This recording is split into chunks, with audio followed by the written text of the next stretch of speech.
ಮುಸ್ಲಿಮರ ಯಾತ್ರೆಯ ಮೆಕ್ಕಾದಲ್ಲಿರುವ ಕಾಬಾ ಮೇಲೆ ಪ್ರಧಾನಿ ಮೋದಿ ಮತ್ತು ಉತ್ತರ ಪ್ರದೇಶದ ಮುಖ್ಯಮಂತ್ರಿ ಯೋಗಿ ಆದಿತ್ಯನಾಥ್ ನಿಂತಿರುವ ಫೋಟೋವನ್ನ ಬಲೆಗೇರಿಸಿರುವ ಯುವಕನನ್ನು ಪೊಲೀಸರು ಬಂಧಿಸಿದ್ದಾರೆ.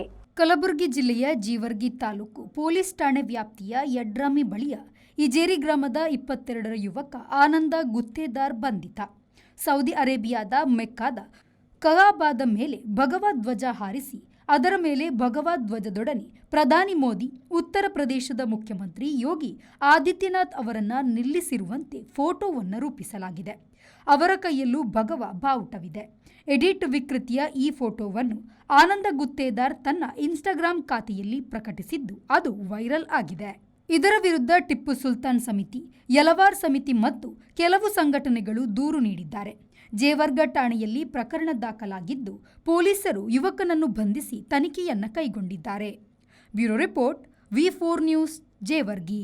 ಕಣಚೂರು ಸಂಸ್ಥೆಯು ಹಲವಾರು ಕ್ಷೇತ್ರಗಳಲ್ಲಿ ಕಾರ್ಯನಿರ್ವಹಿಸುತ್ತಿದ್ದು ಇದೀಗ ಕಳೆದ ಕೆಲವು ವರ್ಷಗಳಿಂದ ನಾಟೇಕಲ್ಲಿನ ಹೃದಯ ಭಾಗದಲ್ಲಿ ಕಣಚೂರು ಆಸ್ಪತ್ರೆ ಹಾಗೂ ಸಂಶೋಧನಾ ಕೇಂದ್ರವು ವೈದ್ಯಕೀಯ ಕ್ಷೇತ್ರದಲ್ಲಿ ಹೊಸ ಮೈಲುಗಲ್ಲುಗಳನ್ನ ನಿರ್ಮಿಸಿದೆ.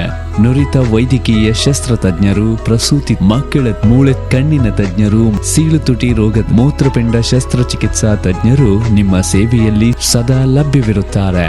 24 ಗಂಟೆಗಳ ಕಾಲ ತುರ್ತು ಚಿಕಿತ್ಸೆ, ಹೆರಿಗೆ ಸೌಲಭ್ಯ, ವೈದ್ಯಕೀಯ ಮತ್ತು ನವಜಾತ ಶಿಶು ತೀವ್ರ ನಿಗಾ ಘಟಕ, x ray, CT scan, ultrasound scanning ಅಷ್ಟೇ ಅಲ್ಲದೆ ಔಷಧಿಗಳು, ರಕ್ತ ಹಾಗೂ ಮೂತ್ರ ತಪಾಸಣೆ, ಆಂಬ್ಯುಲೆನ್ಸ್ ಇತ್ಯಾದಿ ಲಭ್ಯವಿರುತ್ತದೆ. ಈ ಎಲ್ಲಾ ಸೌಲಭ್ಯಗಳು ರಿಯಾಯಿತಿ ದರದಲ್ಲಿದ್ದು ಇದರ ಸದುಪಯೋಗವನ್ನ ಸಾರ್ವಜನಿಕರು ಪಡೆದುಕೊಳ್ಳಬಹುದು. ಕಣಚೂರು ಆಸ್ಪತ್ರೆ ಹಾಗೂ ಸಂಶೋಧನಾ ಕೇಂದ್ರ, ನಾಟೇಕಲ್, ಮಂಗಳೂರು.